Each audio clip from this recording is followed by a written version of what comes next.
All right, welcome back. If anyone listened to the fanfic pod that we did just a few weeks ago, we are welcoming back Imani to the podcast. We are doing a Juneteenth Black Baddie Draft. It's not really a draft, it's an award show, but draft sounds better. Yeah. And we, I think, are both really excited. Imani has incredible energy, and I just can't wait to hang out with you. I'm so excited. Honestly, the moment you told me that this was going to be the theme, I was like, wait, I have to be a part of this because I have so many hot takes. I have so many like deep cuts too. I'm really looking forward to seeing what your picks were and comparing. Okay. All right. So we have different categories, genres, and then what will happen is I've picked two for every category because I will let you go first since you are actually a Black Baddie. And I will be following suit. So I have two pretty much for each category, except for a handful that I was like, there is no other answer. This is just this is why I put this in here. Right. So I'm really hoping that those are the categories and we don't have overlap. But if we do, then I'm just going to say default, that one goes to that Black Baddie and people don't need to vote. They just get to listen to our opinions about it. So yeah. We have different categories. We're starting with Screen Queens, which is film and TV. And the first award is the Breakout Baddie. And it could be a director, it could be an actress, it could be any character or producer. For those who are listening, you'll see my co-host Sherlock has just joined us. Maybe we'll get a guest appearance of Appa today. We'll see. He's locked away sleeping. I took him on the longest walk before this because I was like, I cannot have my child running in here acting crazy. All right, so no Appa, but here in spirit. Yes. So our breakout baddie. You go. Tell me who you picked. Okay. So mine is very recent, but I picked Jamie Lawson. Okay. And she was in the movie Sinners, which I've seen at this point maybe 5 times in theaters. I'm obsessed. But she plays Pearline, and she's so good in the movie. She sings, she dances, of course she's acting. And also she is gorgeous. Honestly, one of the most beautiful women I've ever seen in my life. So I haven't seen Sinners yet. So let's just a blanket spoiler warning right now for pretty much everything in pop culture. Just for everyone, I'm going to back up for a second before I give my picks.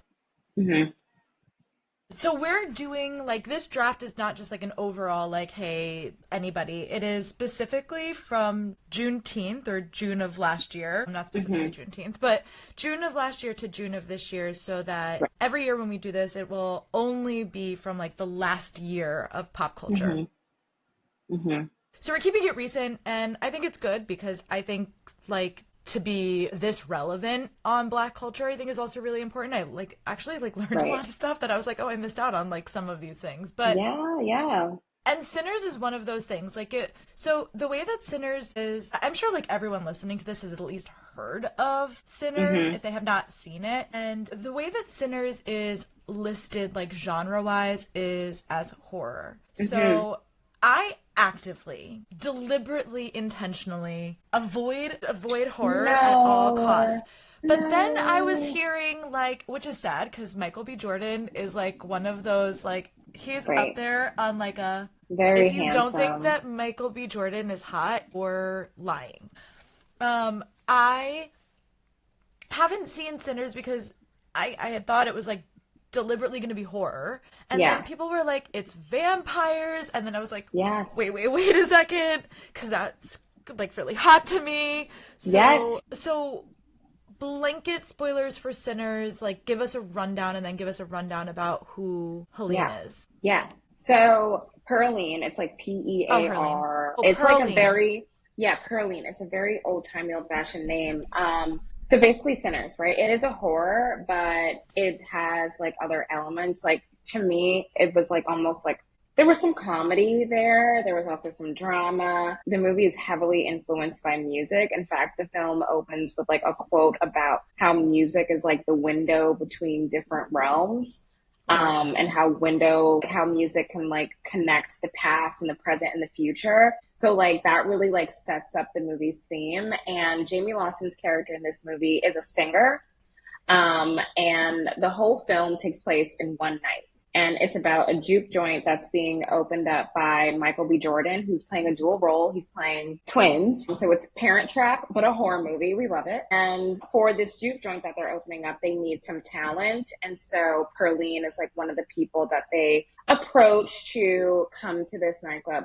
Not really for her to sing, but because the actor that's playing Michael B. Jordan's younger cousin has a crush on her, so there's like a romance aspect to it too. But I really don't want to split. Like knowing that Sinners is a vampire movie within itself, I feel like I don't want to say anything more because you need to experience it. Like this movie changes themes and tones like something I've never seen before. It's so good. It's now available on digital streaming. Like I want to own a hard copy of it. Yeah. Yeah. Where is it streaming on? I think you can like rent it maybe on like Prime, but you can also like buy it from like Apple or like wherever you typically buy like digital copies of movies. But I highly recommend because it's not, I don't do well with horror at all. And I was able to see this movie 5 times in theater. Yeah. No, listen, like, so part of the reason why I started this podcast, and then we'll get back into the draft, but part of the reason why I started this podcast is because there's like so many things that I don't like that tend to be pop cultural in a way that like it's shifting the tide of a conversation about something. And the difference between trend, by the way, and pop culture. Because, like, during COVID, when everyone was watching Tiger King, I was like, this is a trend. This isn't pop cultural. Like, this is a fad. This is something that goes, like, in and out. Whereas, like, I think things that are pop cultural are things that shape the community that they're impacting. And oftentimes, like, in the case of Sinners, or like, for example, like other people that have been listening to this podcast, like I would say The Last of Us, maybe not season 2, but like season 1, like sort of genre bending in like extending and reaching out beyond the audience it was intended for and reaching the ears or the eyes of people who would not normally engage with that material or those things, therefore making it a larger pop culture. Like I would say like in the book community, this was like another like really big one with like Fourth Wing. Like as people's like gateway into, you know, fantasy and things like that. So Sinners, I think, is one of those things in which I knew I was going to see it once it hit digital streaming. But I was like, I don't know how I feel about, I don't know how I feel about seeing this like, like alone in my room. Yeah. That's I mean, alone, like out in the movie theaters, like by myself, versus like alone in my house where I can do peeky fingers and not feel like something is going to be creepy crawling underneath. Because I didn't know like what the amount of horror was, and I hadn't met anybody that had seen the movie, so I just heard a lot of people talking about it. So I'm really glad that you said that because now I can watch it and I can feel fulfilled in my life. Yeah, and when you watch it, you have to let me know because there is one thing I'll say that is kind of a spoiler, but I think it will entice people to see it. Sinners is incredibly horny. I did not realize how sexy that movie was. But I think anything with the vampires insinuates horny. True. But I was not prepared. Like, like the first scene that happened, because there was multiple, I was like, okay. And then again and again, like that movie is just very horny. So it's good. Okay. Yeah. I'll take it. Yeah. I've never said no to anything horny in my life, so... Yeah. Okay, so this makes me feel better because I don't know if I should then continue to give all of my 2s, like my 1s and my 2s. I put Cynthia Erivo. I felt like this was like a natural, organic... I feel like for me, for like people like me, like I went to school for theater, I feel like people knew about Cynthia Erivo, and I think especially people who... I know we've had this conversation in our book club before, but I love The Color Purple. It is like one of my favorite books. It is by far my favorite play that's ever been on Broadway. Wow. It's what I wrote my college essay, like my entry essay on, and all that stuff. Like I really, really, really love The Color Purple a lot. So I knew her, I mean, even beyond The Color Purple, but I knew her more from Broadway. And I'm really happy that, you know, again, Wicked as a pop culture, genre bending, like reaching people outside of its intended audience, i.e. theater nerds, Yes. To see what an incredible talent she is, and then to play such an incredible role Right. in Elphaba, and this will not be the first time that Wicked comes up on my list today. That's fair. But I just absolutely adore her. And I don't know if it's necessarily considered like a breakout, but I would say that Right. Because I she's think been it in things. Yeah. introduced a lot of people that weren't already. Yeah. Like mainstreamed her. Like she was Yes, already a thing, but it definitely like brought her into the mainstream, which is so funny, Julia, because I do not like Cynthia. that's so funny. It's But you like, know but what? like, but I acknowledge, no, I do acknowledge that like her in this role was like so important because I've always loved Wicked. And in my mind, no, because I'm gonna talk about Wicked later again too, but I was gonna Okay, say that like to me, Alphaba should have always been played by a Black woman. Like that's I just how I've 100% agree. always envisioned it. And so when she got cast, it was like I was like ecstatic, and then I was like, no, because I didn't want it to be her.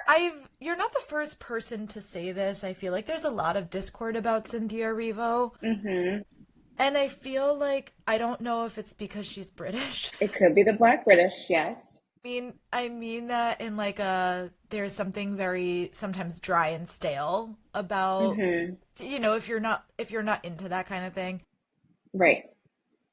But I think when you watch her, like I don't know, I just found myself again like Wicked being a Broadway sensation that has also deeply impacted who I am and Yeah. I've always felt very connected to Elphaba as a character. I feel like she's like an activist and like just wants to save the animals, to which I'm like, same, like bitch, same. Hmm. And Yeah. I think when I think it extended like just even beyond that. In watching her with Ariana Grande, like there was just multiple times that I found myself choked up, not because I'm like enamored with her because I'm not, or even like Ariana Grande because I'm not, Right. but to watch their chemistry and then to watch just like how this role has deeply impacted both of those people, like almost charmed me more to Cynthia Erivo, I think, than I would Hmm. maybe Hmm. have thought to care about her before, other than like Hmm. more than Elphaba, like deeply cared when she was Sealy, like Yeah. deeply was like, okay, because you don't want somebody in that role who has like voice, or like Yeah. Yeah. you want somebody in that role who can like really pack a punch, and I think she does Yeah. it. I think this was like a really good year for introducing people to her. I think she's definitely an acquired taste. Yeah. Yeah. She's like, I mean, there's nothing wrong with theater kids, but she is like a huge theater kid. And she is very talented. Like she's so Yeah. talented. So that's what like makes it difficult with me, like not being a fan of hers. But I think she did well in the role. Like I do think like it's good that she was casted because she played it really Yeah. well. And like the chemistry that she had with Ariana Grande was like undeniable. Like I think it like elevated the story in a really cool way because they worked so well together. Like their voices too sound so well together. Yeah. So I'm also going to pause here and I'm going to throw back to a Black Baddie moment that deeply shaped my relationship to these two people too, which was if we go all the way back to December. Okay, Okay. you have no idea where I'm going with this. No. Okay, great. I can't wait to get your reaction for this in real time. If we go all the way back to December, it is a somewhat cold day. Hmm. Standing in line to get hot chocolate Oh my God. in the streets of Manhattan, where my favorite Black Baddie, Imani G, Right. Because I immediately know. I immediately decides to tell me my palms are sweating. know. So funny. Ariana Grande has a Hmm. crush and is potentially having an affair with Jim Carrey. I still believe it Therefore, to be true. Yeah. making and breaking my entire reality all in one sitting. Yeah. So we'll give you the Reality Shaper Award. Thank you. I don't Thank you. I'll come up with a better name for that maybe by the end of this Yeah. podcast. But I'll wear that title very proudly because that was the like I don't even know how I stood up straight and delivered that information. It was so funny. and lots of details. I mean, you had your I had tin. receipts. I had receipts. I You was in the had tinfoil hat. I had my whiteboard. I had my pieces of thread. I was like, you need to know the truth. And the truth allegedly was that Ariana Grande and Jim Carrey were having a torrid affair. And I still believe it to be true. I'm so sorry. It's Like okay. maybe it did happen. I don't know. But like that's the headcanon for me. I want to believe that. I think any fanfics about that? Probably, we'll Okay. do a part two of the fan fiction episode where I will find them or I will write one. I would just love for you to bring like at least 3 to 4 paragraphs of Hmm. the best Hmm. Ariana Grande Jim Carrey fanfics that you can find, and we'll do a Hmm. dramatic reading of them and Yes, respond to them in real time. I think that would be great. it'll be fabulous. I'm ready. All right. Side dishes are the best. So this, for everyone listening, is a character who you wish was a main character, a side character who Hmm. is a main character. Okay. Mine, again, very recent, like as recent as I just saw this movie 2 weeks ago. But my character is Ava, aka Ghost from the movie Yeah. Thunderbolts. So like quick backstory on this character. She was first introduced in like an Ant-Man movie that I like barely even remember seeing. But I remember seeing that actress do, her name was Hannah John Kamen, I believe. I remember seeing that actress do press for that movie, and I was like, this woman is beautiful. Like, she is the most beautiful Yes. thing I've ever seen in my entire life. And then her character never came back to the MCU until like, I think, 10 years later with this movie Thunderbolts. And honestly, like, for a throwaway character that was in a random Ant-Man sequel, she steals the show. Like Yeah, she did. she's so good in this role, and I do love that they've like expanded on her character, and also her character gives like visibility for like disability representation because her Yeah. character has chronic pain, and I was like, I need like all of these different boxes she's checking, but like authentically because it's just like in her character's history. Like it was so Yeah. cool to see. Yeah, she was great. And even in Thunderbolt, she's still a side character. Like, I would definitely say that was Florence Yeah, Pugh's movie, but yeah, she is.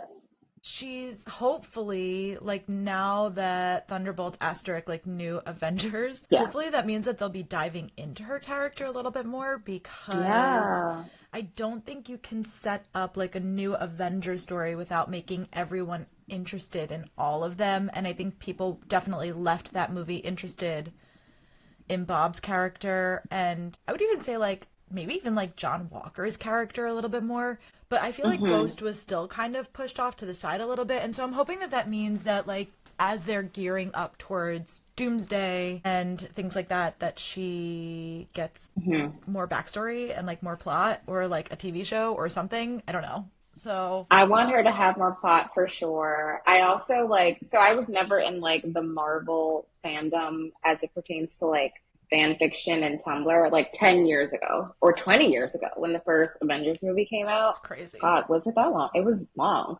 Yeah. But I have seen so many people on like TikTok talk about how the Thunderbolts is like the first time they've gotten like that scrappy Avengers feeling from like the first movie that came out way back when. And people are starting to write fan fiction like actively about the Yeah. MCU again. Like people were always writing fan fiction about the comics or games Sure. or whatever it is, but like the MCU, like the cinematic universe specifically, people are writing so much fic about Thunderbolts. And Ghost is featured in a lot of them because, like you said, she's a side character in the movie, but like even Yeah. in the scenes she does have, she's so compelling that Yeah, people she are like, I is. need to give this woman more of a story. Yeah, I love it. I think fanfic is also a really good pulse on pop culture. Yeah. So Yeah. mine is recent too. Okay. Mine is Tati Gabrielle from Love she's her. I am so sexually attracted to this woman. Like I don't even know how I else to put love it. her. She's so She's cool. she's amazing and she's an incredible actress. So I think probably a lot of people would know her from The Chilling Adventures of Sabrina.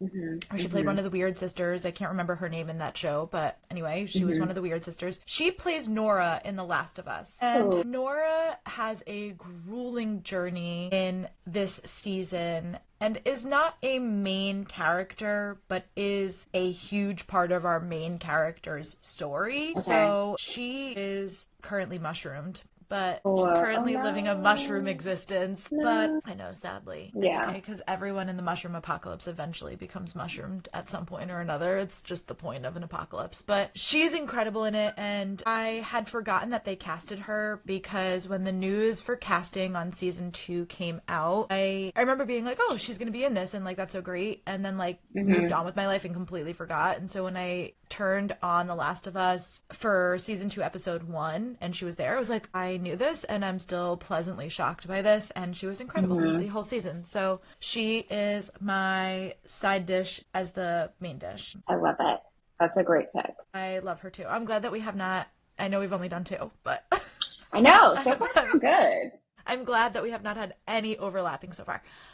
Okay, main character energy. I don't think anyone needs to, if we have to explain this to you, then sorry, but you should catch up on pop culture references and then come back to this podcast. Who's your main character? So we definitely won't have any overlap with this, because this person is from an Apple TV show. And as we all know, Apple TV does not promote their things. So only maybe like 10 people have seen the show, except now TikTok has gotten put onto it and they're all obsessed with her. But there is this French actress, her name is Alice Deleuze, and she plays the character Agatha in this new like French historical drama called Carême. And basically the plot of Carême, like it is, to me, I've been describing it to people as Bridgerton meets The Bear.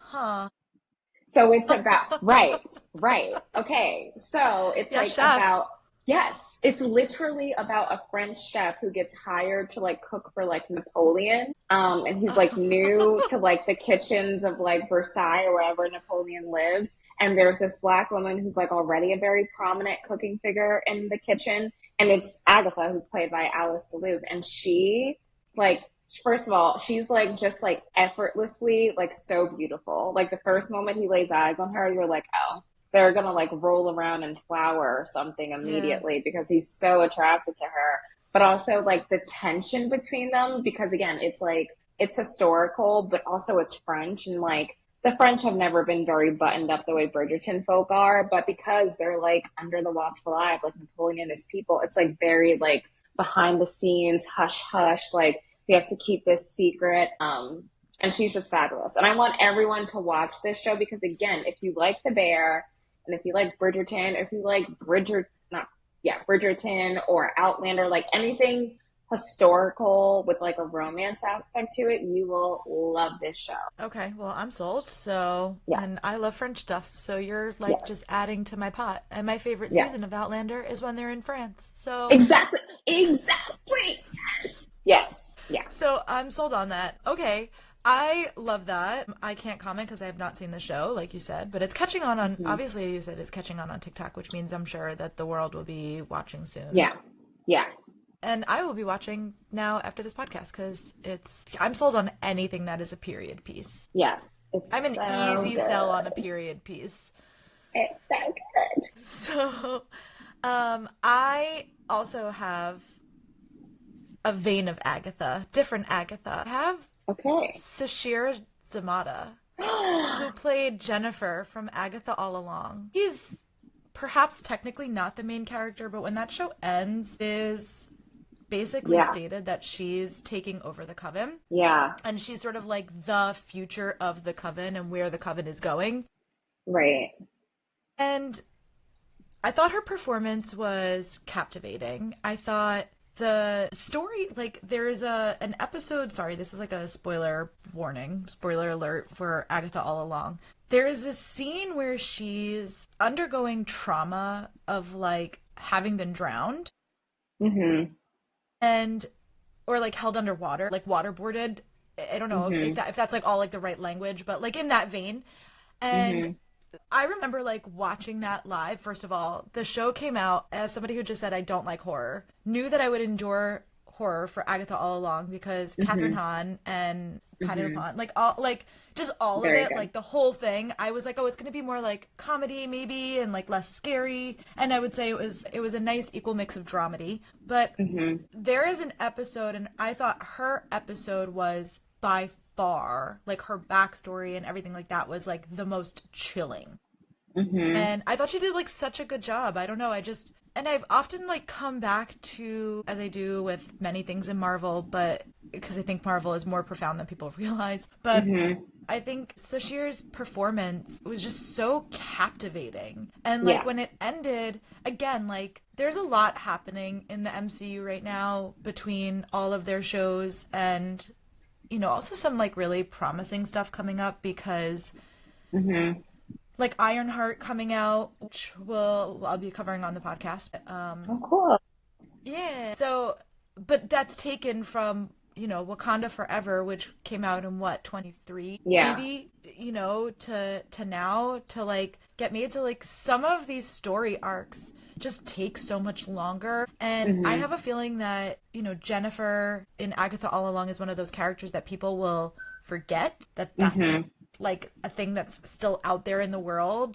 And I'm really excited because I would be shocked if she does not make her way back into the story at some point. Yeah, I mean, you never know. It goes right back to like Ghost from that random Ant-Man movie. Like she played a really good villain and then like you never see her again until Thunderbolt. So I feel like Marvel is like just like pulling names out of hats and like being like, let's tell a story with these characters because in the source material, they've all like interacted before. So it's not that hard to do. And I agree, like Sashir was so good in that role. I also like I just loved like her character's backstory, her character's vibe. I also feel like her character is like very similar to you, right? With like the cards and the crystals. Like she was like very wellness, very into the health, wellness, spirituality space. So I can definitely see why she resonated with you. Yeah, I loved her, and I would say not a Black Baddie, but in Patty's episode,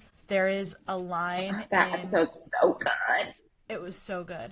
There is a line in that episode where she says something along the lines of, not Jennifer, but Patty says something along the lines of like, I'm a woman forgotten, or like, I'm a woman who has forgotten herself. And her mentor, her grandmother is like, then remember.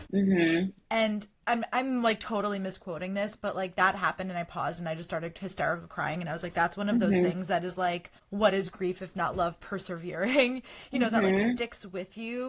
And I think there is something about like WandaVision, Agatha All Along, and then there's going to be a show about Vision. And I think that there, you know, I don't know if it's because of the writing or whatnot, but like, I mean, I know it's because of the writing, but there is just something about those characters and the way they're written and the way that the story is being told and like Jennifer is like an opportunity to come in for Vision's story, but something about the story and that particular arc that's happening over in Marvel that like really sticks to the ribs because I think it's getting at a lot of stuff that the MCU doesn't talk about. And I think WandaVision like really, really did that like really well. Yeah. And like grief and stuff like that anyway. I don't know. I could talk about Marvel all day long, but I loved Sashir's performance. Like I just really, really loved it. And my Spotify rap had The Witch's Road, the Ballad of the Witch's Road on it. So good. Every version. There were like 10 versions of that song and they were all so good. They were each one. I think they said they were trying to do one every episode and then it just turned out that it didn't work out that way. But yeah, the original one where they're in their basement, the Ballad of the Witch's Road, like I just hear the bell and I'm like, get ready to do all the parts, girl. Like, you can sing all these parts. I can't, but I pretend I can. Yeah. All right. We are going into music. Our mistress of music. My cat is over here. If anyone hears anything in the background, my cat is going berserk right now. Oh, I can barely hear it. Okay, that makes me feel better because you okay over there, buddy? He's losing his mind. Losing his fucking mind right now. So we'll go into music. Bars and Brilliance, best hip hop or rap song. Fair warning, I'm using the same artist in this category twice because I'm just obsessed with her. Okay. But for Bars and Brilliance, I selected What You Know About Me by Glorilla. Okay. I feel like last summer and like still this year, it was like the rise of Glorilla. Like she Mm-hmm. came from nowhere. She had like a little sleeper hit like a couple years ago, and people just sort of like wrote her off because she's not, or at least she wasn't, right? Like the same kind of polish the way that like a Nicki Minaj or even like a Yeah. Cardi B was. Like she was very like southern, heavy southern accent. She like didn't like, she wasn't like carrying Birkins or like going to the Met Gala. Like she was just like, I want to make fun music. I'm not going to change who I am. And when her album came out last year, What You Know About Me, it was in every TikTok I saw. I heard it nonstop on like Apple playlists. Like it's just, it's so good. It's so good. Yeah, I had that as my backup. I love. So I was like, Glorilla has to be on this list for music because Mm-hmm. I just feel like everywhere you went for like the last like 6 months, it hasn't maybe been that long. Probably, actually, maybe it has Mm-hmm. been. I just feel like everywhere you go, like every other story is like, let her cook. Yes. Just like, Let her cook. Another you know, good just one. like so many people I think were put onto her. And again, yeah, like she had like a couple of hits and she was like on a couple of tracks with a bunch of other people, but Mm-hmm. nothing like front and center. So it was nice to Mm-hmm. see her kind of have a Mm-hmm. little bit of a glow up. um Yes. I Gorilla in the glow put up. Doechii. I put Denial as a river. Okay. Denial Yes, as a that's a river. good one. I just feel like there's something about Doechii in particular, but Denial is a River. There's something about this song that is like artistry with a capital A, underline, underline. Mm-hmm. I feel like people don't make, and it's not even like people don't make it, like genuinely, like people of all races, color, like Mm-hmm. backgrounds. I feel like no one makes music like this anymore that Mm-hmm. has not just a message and a story and is engaging and it's fun and it does well on TikTok, and she even like makes fun of that. She's like, now making TikTok Yeah. music, what the fuck, right? Yeah. So there's something about like breaking the fourth wall that I think is really interesting about her.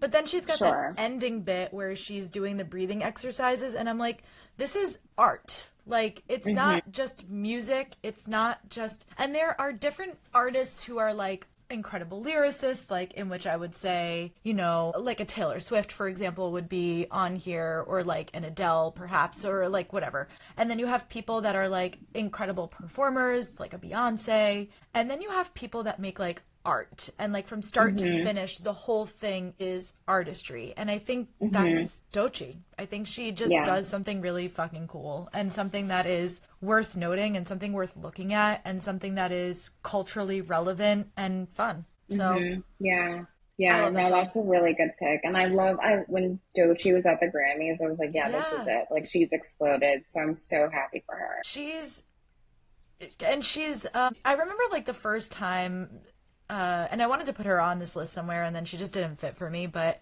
I remember the first time that I heard like Megan Thee Stallion do like a Mm-hmm. freestyle rap.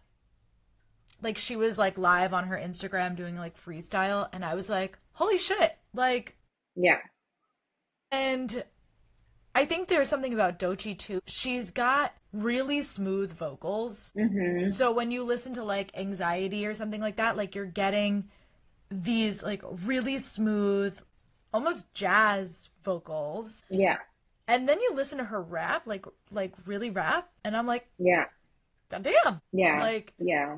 pretty fucking cool. I don't know. I'm lucky if Yeah. I can like make a rhyme to something in my shower. Like people Yeah. are so incredible what they can do off the top of their heads. Yeah. She's a really good performer. Like the way she can Yeah. like go in and out of it too. Yeah, it's really cool. So, all right, no skips. Song of the year. Another Glorilla song, TGIF. And the reason A good why is one. because it's like that song, like I can't even count how many times I would say it's 7 p.m. Friday, it's 95 degrees. Like that song just played on the loop in my mind, and I knew that that song had become a cultural touch point when Yeah. Rihanna made a video of her like singing that song to ASAP Rocky. ASAP Rocky, who I hate, like no shade, Rihanna, I love you so much, but the fact that her and ASAP Rocky are just they're together forever, they have children, I whatever. know. I hate it so much. But when I saw her sing that song to him, a song that's basically boasting about being single, I remember thinking, yes, they're going to break up. And now she's pregnant with their third kid. So whatever. Yeah. I think she just cannot be bound, and I think he knows that. Hmm. So Yeah. Yeah. Yeah. shout out to Rihanna. Yes. Rihanna could have been Song of the Year if she would put out some music, but that's a conversation for another day. I was gonna say, I think this is a bunch of defiance against Jay-Z. Like, just Hmm. petulant child shit to daddy. Like, Hmm. fuck you, Yeah. daddy. Not daddy in a good way either. Like, ew. I Hmm. don't mean to say that. I don't want to call Jay-Z Yeah. daddy, because Jay-Z doesn't give me daddy vibes. Jay-Z gives Not me at creepy all. uncle vibes sometimes, but Yeah. okay, I have a recent song on here because I know that by the end of the year it will 100% be on my Spotify Wrapped. Okay. Whatever the weird Spotify Wrapped things are this year. Hmm. It'll be like single, sad, emo, pop, funk, disco. I Hmm. don't know. My song is Still Bad by Lizzo. Hey, yeah. Lizzo is making her return to music. I have not heard that one yet. Um, but I have like seen everyone talking about like the new Lizzo and like Yeah. you can't even call it a comeback because in all fairness, like her music was still getting airplay. She just like Mm-hmm. wasn't actively doing anything with it. So I will add that to my New Music Friday playlist. Yeah, if you watch the music video too, it's very much like her version of Reputation. Okay. That's how I feel watching the video, at least.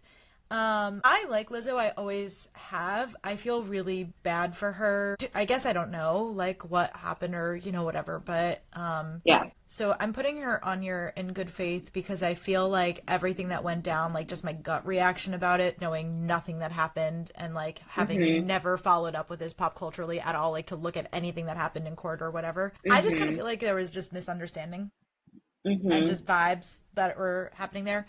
So Hmm. like Lizzo, and I like this song. It's got a lot of disco beat to it, Cool. and Very I'm cool. sold as disco being my favorite genre forever. Yeah. Yeah. You can't put on a single song that is considered disco that I'm like, ew, that sucks. Yeah. I was meant to be Hmm. born in the 60s, into the Okay. 70s. Like, I missed it. I miss, Yeah. although I like Motown too. That's like a second, like Yeah. I would say my top genre is disco, and then like Motown and pop are probably like tied hand in Yeah. hand. I've never like anything disco related is like a no skip for me anyway. So the fact that this song Still Bad by Lizzo has that Hmm. sort of disco undertone to it, yeah, I'm here for it. I like her. I think she's fun. I think she's the life of the party. Hmm. She's playing her fucking flute. I don't know. I saw her live the other day with like a Native American flute. She wasn't live, but she was like on her Wow. Instagram with her Native American flute, like Yeah. twerking her ass. Like, I just, Good for somewhere her. inside of me, there is a fucking Lizzo. Good for her. No, I do love that for her. Like the flute thing, I'm glad she's brought that back too, because I almost forgot that she's like a classically trained Right? artist, like Yeah. wind instrument person. Yeah. So cool. Talk about lungs. If Lizzo ever insinuates, in which I'm sure she does in some of her songs, her ability to give an incredible blowjob, she's telling the truth because she's got lung capacity. She really does. She really, It's really like does. going underwater without getting the bends coming up too quick. The bends. Okay, this is so random, but this is the third time this week that someone's brought up the bends in conversation to me. What Why does is that the mean? bend so top of mind? I don't. It's like I'm never gonna go deep sea scuba diving, but I was watching Dr. Odyssey and someone got the bends. I was watching Outer Banks and someone got the bends. I saw the new Mission Impossible, someone got the bends. And now you mentioned the bends. Like, is everyone thinking about deep sea diving right now? I was today because I watched a video that was about this new technology that went down and did some mapping of the Titanic. I love Titanic. Yeah. Titanic is one of those things that I am oddly fascinated with for the rest of my life since the beginning of time. Can't get it out of my head. And as I was watching this video, I was like, Hmm. why can't we just leave well enough alone? Okay. Just Yeah. last year, it was this time last year, that they went down. Yeah. Was it this year or was it the year before? I think it was like the year before. Someone recently talked about the anniversary of this thing, and I couldn't believe so much time had passed. So maybe it's been 2 years. I guess it's been 2 years. That makes sense that it would be 2 years. I'm like, it's been 2 years since these billionaires went down there, and I'm just going to be honest. Why can't we just leave Titanic alone? We know what happened. Why do we need any more scientific data? It's not like you're trying to figure out the mysteries of the deep sea. Anything deep sea related, I have to tell you, huge fucking fear of mine. So when I'm not often thinking about the bends, because when you say I'm never going deep sea diving, I have to tell you there's no place I'd rather be than not there. I just remembered I read about the bends too in a rom-com I'm reading where the woman is like dating a man who like owns a deep sea scuba diving business. No, I'm not even joking. Imani, Never. I'm going to tell you guys a story right now. I'm more afraid of the ocean than I am of like zombies or any, like I'm so afraid of the ocean. So never. Me too. Never. Let me tell you a story. Many years ago, because I'm afraid of deep sea stuff. Deep sea and deep space, both of those things freak me the fuck out. I would religiously like be sat in front of my TV for Shark Week every year. Because it was like, this is the amount of horror that I can take. Like, this is the perfect amount of horror for me. Sure. One year, every year, my aunt and my uncle and their kids used to go to Aruba. They would go to Aruba, they would have a grand old time, and I would house sit because they had 2 dogs. And I was there, and I was dating somebody at the time who smoked a lot of weed, and he had given me edibles, and he was like, we're just going to keep them at the house, well, you know, when I come and we hang out or whatever, because my aunt has a pool and, you know, whatever. And I was sitting at home at their house, alone, with the 2 dogs, watching Shark Week, high as fuck. Like, I'm like, I don't know, like, have you ever taken an edible? I mean, you don't have to answer that on the air, but, like, there's a point when you take an edible where all of a sudden you realize you're Alice down the fucking rabbit hole. Like, that's it. Okay. And so I'm watching Shark Week, and they're talking about Megalodon, and they had, like, that was, like, the whole Shark Week. That was the theme of Shark Week. Okay. And then I proceeded to go into the pool by myself. No. And I'm so high. My aunt, it's like a heated pool with lights. It's like a whole outdoor beautiful thing. And I can't ever go into pools because I'm allergic to chlorine. My aunt has one of the only pools that I can go into because it was salt water, and at the time it wasn't as common. Wow. I go into the pool. It's dark. Yeah. I'm hearing bats flying above me. Which I love bats, but can't hear it. So I'm starting to get freaked out that a bat's gonna like swoop down because I can't really see. I'm fucking high. I've got my glasses off because I'm in the water. And now I'm in the deep end of the pool, and my brain logistically is like at war with itself. Like the logical part of me that is like a megalodon could not possibly even fit in this pool. And then there was a piece of me that was so high, I was like, megalodon's gonna come, it's gonna eat me, it's going to freaking out. Yeah. And I told my cousins this story, and my cousins like relentlessly tease me about this every Christmas now. And the other day, I was watching a video that said a guy, they don't have this ride anymore, I'm pretty sure, but in Universal many years ago, many moons ago, they had a ride where you would do like backstage tour, and one of those stops was you would go through and get attacked by Jaws. Oh, the Jaws ride, yeah. And one of the guys fell into the water, and the mechanical shark came up to his face. No. Like, I swear to God, I sent the video to my cousin, and I said, I want to throw up watching this. Oh I want to throw up watching this. So, anyway, that's my story. No. I got very high ones. I think it's insane that the bends has come up so much in my media and things that I've consumed, and now it's come up in this conversation. I'm never going deep sea diving, so no. I'm never going deep sea diving either, but I think you should take this as a sign that you definitively shouldn't, because everyone's just told you that you're going to get the bends. So yes, exactly. It's an omen. I'm literally never getting on a boat, so that's fine. Never on a boat? Never. I'll get on a boat, but like it has to be docked. It can't go anywhere. What if it's a yacht? It could be my billionaire husband's super yacht. It has to be docked. It cannot. Okay. It could be open sea. I have to tell you, your billionaire's husband's super yacht does not fit with the yearning lover boy vibe that you are looking for. Billionaire and Loverboy don't add up. You've never read an Anna Huang book, and it shows. No, I sure have, and I hated it, so I didn't read a second one. I'm kidding. That's so funny. Yeah, that's fine. And he was not a lover boy. I'll have to tell you, I read they're Twisted all Love.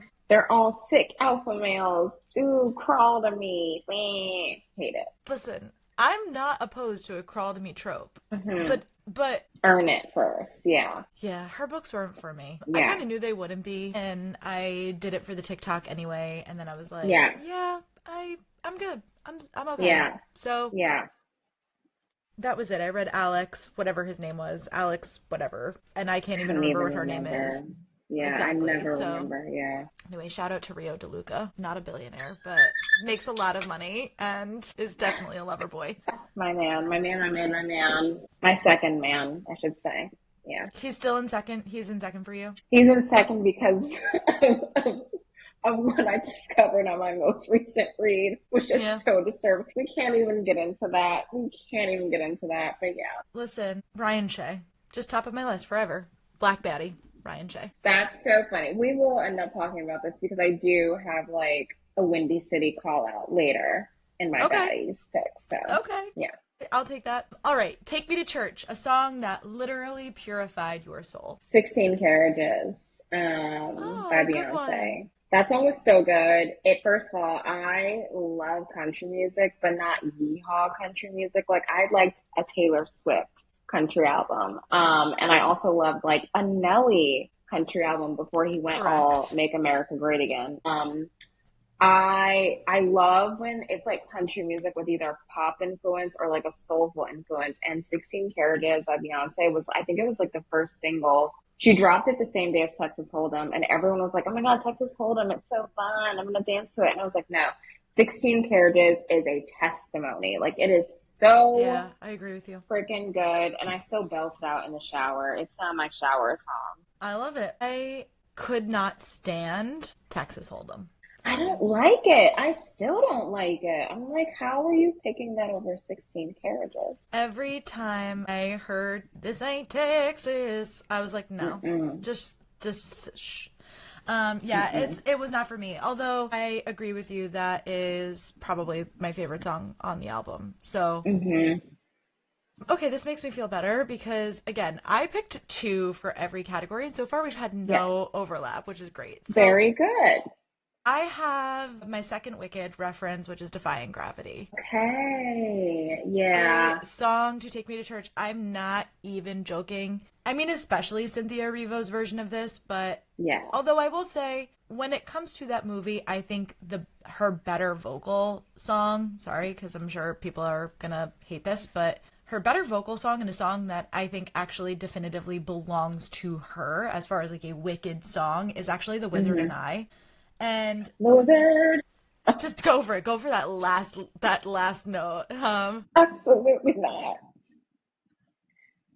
I think that is like her best song in the movie, but Defying Gravity, as far as like what it stands for in, Trump's America, and having this sort of song that everybody was singing at this period of time, like after the election. And already having been super deeply moved and connected to the song, I saw Wicked like even just a few months before the movie came out again on Broadway with my family, my sisters, and my grandmother and my mom. And literally just streams of tears every time the song is on. So I love the song. I can't do shower songs. I could if I lived alone and I knew that no one was going to be impacted by it. But when I had an apartment, our walls were paper thin. And now that I'm home, my sisters would relentlessly tease me because they're teenagers. But it is on my car karaoke songs. Like, it's a no skip for me if it comes on in my car. I'm just absolutely belting it out. Yeah. And then I'm going to be like, I can't sing. That's my next thought after that. And then I'll be like, but I feel good. That's fine. It's great. You feel good. You feel better. It's therapeutic. Yeah. It is therapeutic. All right, bookish baddies. This was the hardest section for me. For me too, and I also feel like what the fuck? Like we're book friends. I know. Well, for me, it was really hard because like I didn't want to default to authors that I worked with, and I ended up doing that anyway I because highlight them. did have like newer authors that I'd read, and I was like, well, I wouldn't call them a baddie. Like the authors that I Yeah. chose are intentionally baddies, like IRL, not just how they write. So it was hard for me for that sense. I was like, I like they're a good author, but are they a baddie? So yeah, All right. I like your yeah, train of thought. So we'll start with yeah. fictional femme. Main character. Who stands out to you? I said Stevie Shay. Yay! I said Stevie Shay, which I felt like was cheating because Mile High by Liz Tom Ford. This book came out maybe like 3 or 4 years ago, but I'd only read this series for the first time last summer.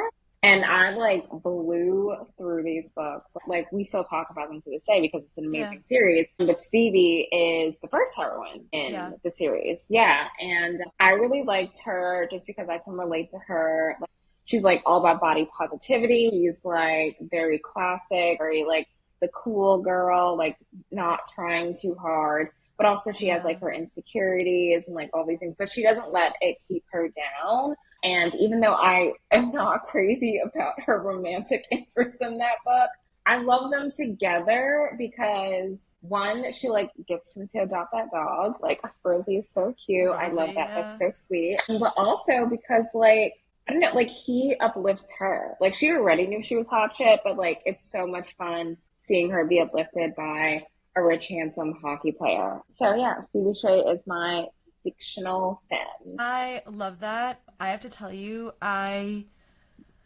love Stevie. I think Stevie is probably up there. Indy and Ryan are both my top, both in like Mm-hmm. heroine, because I am Mm-hmm. Indy, which is why I love fucking Ryan. Mm-hmm. Mm-hmm. So Yeah.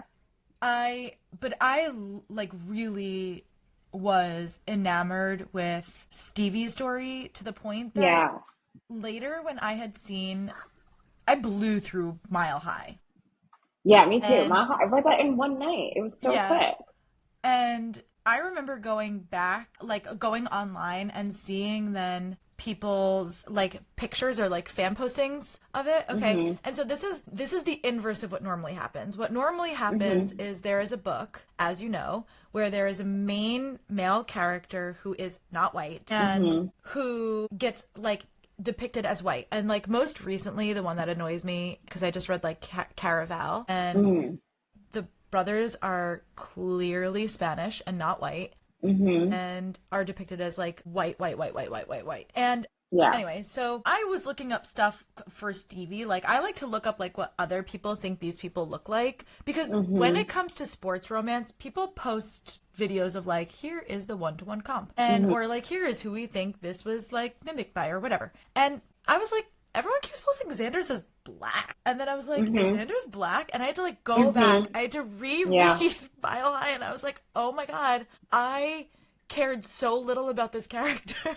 And Mm-hmm. like Mm-hmm. I just breezed Yeah. through his character development and Yeah. I was like, I guess it makes sense to me, but I really thought he was I really thought he was like a white boy, like a white boy, like a I jeweled out white boy.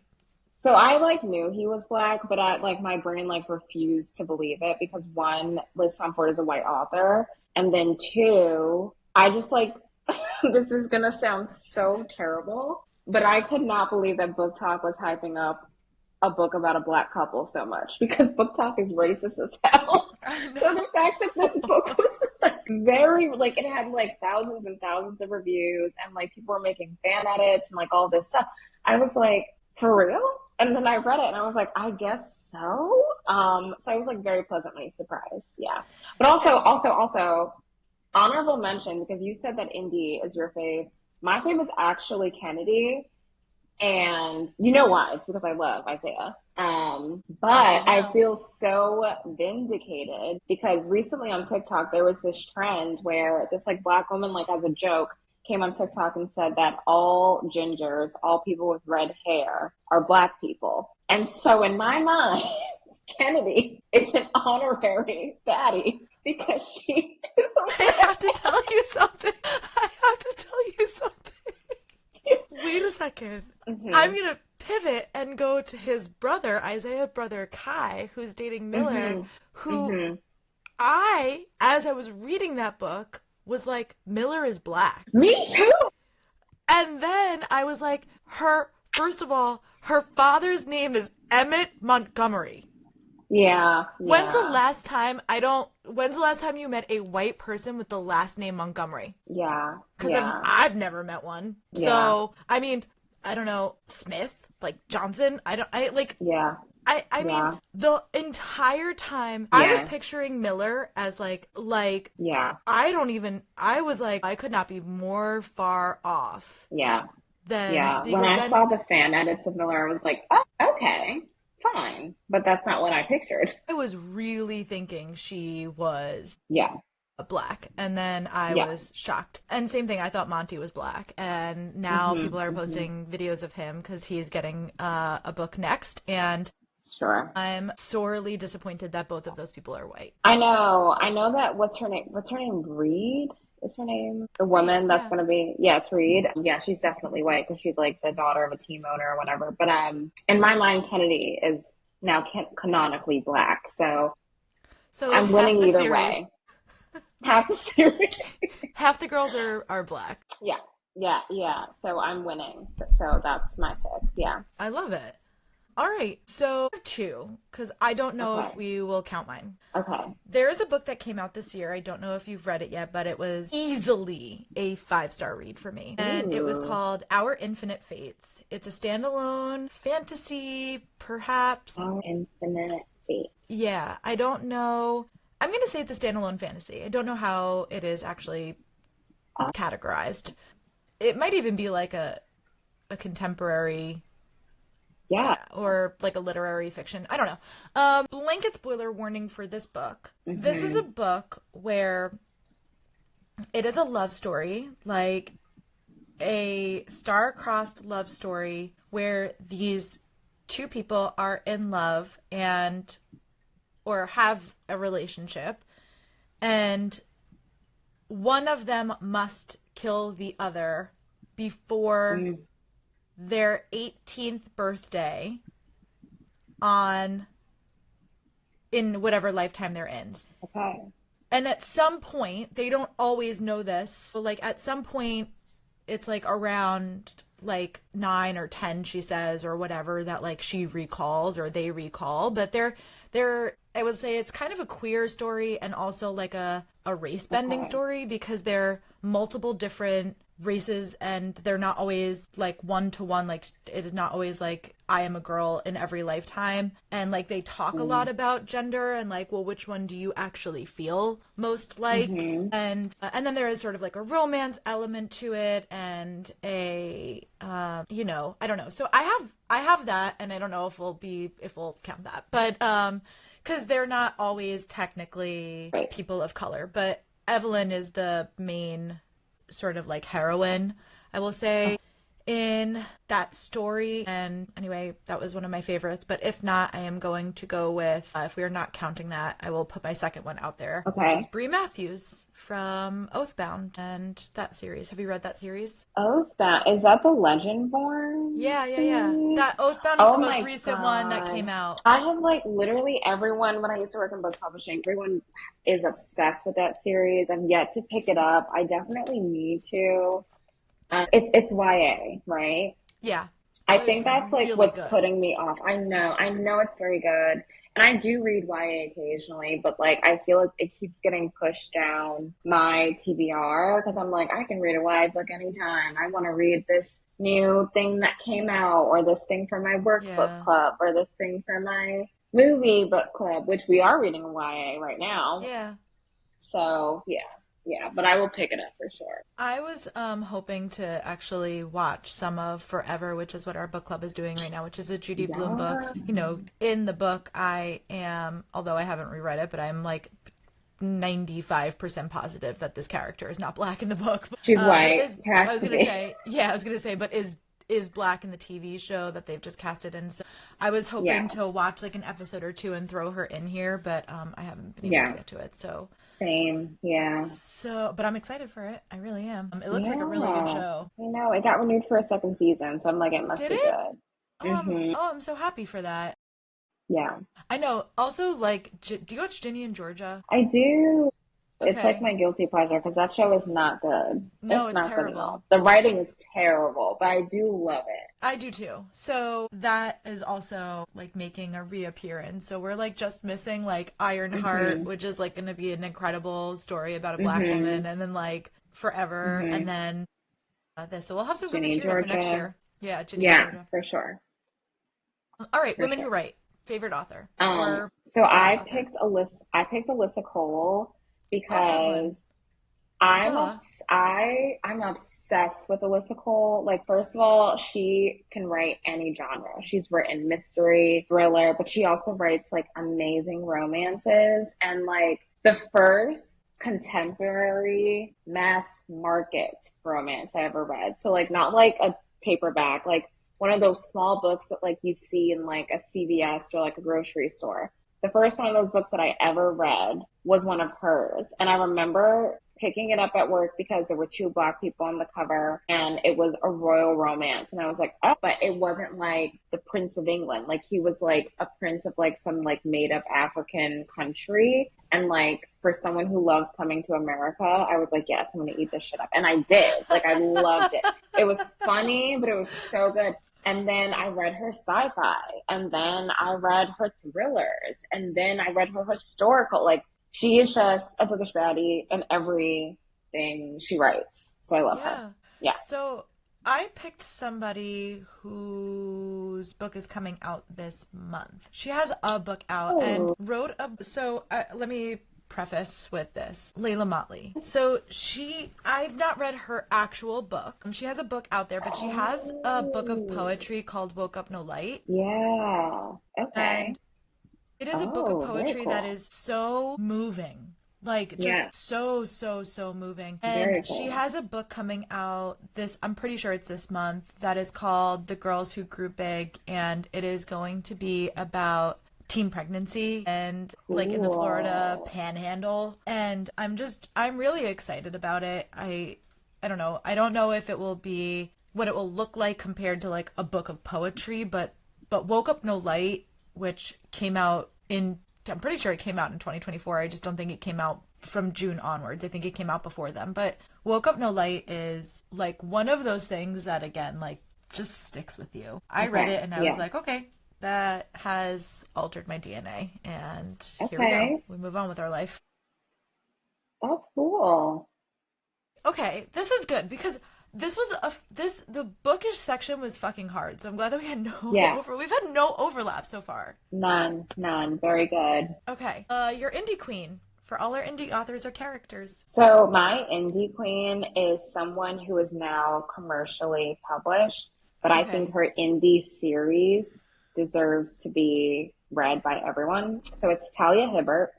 And Talia Hibbert is known for the Brown Sisters trilogy, and I think she's since written Yes. like YA and like other stuff. But she has a series that I read before she was even traditionally published, like before I even like worked with her on like marketing campaigns. And it's called the Ravenswood series. And the reason why I'm highlighting this indie published series is because it is small town romance. Like if you like Elsie Silver, if you are into like anything like small town, you will love these books and they're just so charming. Like they're so cute, they're so charming, the characters are so relatable, and I feel like no one talks about it because everyone's like obsessed with like her rom-coms or like her YA, but these books are so good. And it's called the Ravenswood series, so everyone should check it out. Do you like small town romance? I didn't. And then I read these books and I was like, oh, I've been missing out because small town romance is quite charming. Do you like Elsie Silver? No. And I can't, I feel like I'm going to be shocked because one of my best friends is obsessed with Elsie Silver and I've not told her that I don't like Elsie Silver yet. This is Honesty Corner TM with Imani Gary TM. Yeah. I don't like small town romance. You'll like these books. I don't either, but you'll like these books. I really struggle with it. There's Hmm. something about small town romance that Hmm. feels vehemently anti-feminist to me, and Okay. It depends on how it's done. Yeah. I have avoided the Elsie Silver books Yeah. for the same reason, although Yeah. I know that is a big TikTok phenomenon, but I can't. I can do small town when when the town is a character. Yeah. I cannot do small town when the town is not a character and all we have is the Right. two. I can't. I can't. I Like can't. a man that fishes and a woman that owns a cafe. Yeah, I'm like, what the fuck? Can't. Can't deal. Or a man that Let me like put you in rides a my truck. bull. A Yeah. man that, yeah, like he like has a truck and rides bulls, and like the woman like, I don't know, bakes pies. Yeah, I Yeah. can't do that. Talia Hibbert's books are not that. Like one, the Okay. woman, I think she's like a video game programmer Oh, or cool. coder. Yeah, like they're cool. Like they're just set in small towns, but these are like real people. It's so fun. It's Okay. so fun. I'm up for that. Yeah. Okay. Okay. I have Who was your indie queen? I don't know again if this is going to count because I don't actually know if this character is black. Okay. But her name is Mm-hmm. Esther. It is from The River Has Roots. This is a book, and it's not really a book, it's a novella. And I also don't know if she is considered an indie author, but Ah. Amal El Motar, and she wrote alongside I can't remember his name, sorry. I know this. It's Max Gladstone. They did This Is Yes, How You like Lose lose the the time Time war. War. Yeah. One Very of the cool. best books I've ever read. So this Yeah.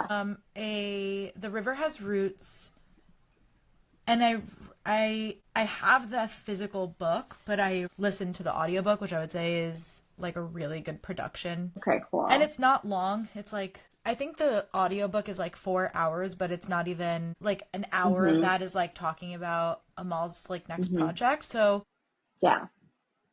Esther is one of the main characters. The story is about two sisters, but anyway, they live on one side of the river. The other side of the river connects to ferry, and there's sort of this journey about sisterhood and things like that. And so, but just easily, like one of those books, This Is How You Lose the Time War, when I put that book down, Mm-hmm. and I read that last year. I don't know when it came out, but I read that like in the midst of last year. When I put that book down, it was one of those things where I like laid on my floor, existentially looking at my ceiling. It is so good. And if you, again, like artistry at all, that book is like two authors who were writing the book as these characters and responding Mm-hmm. to the book happens in letters, essentially. Yeah.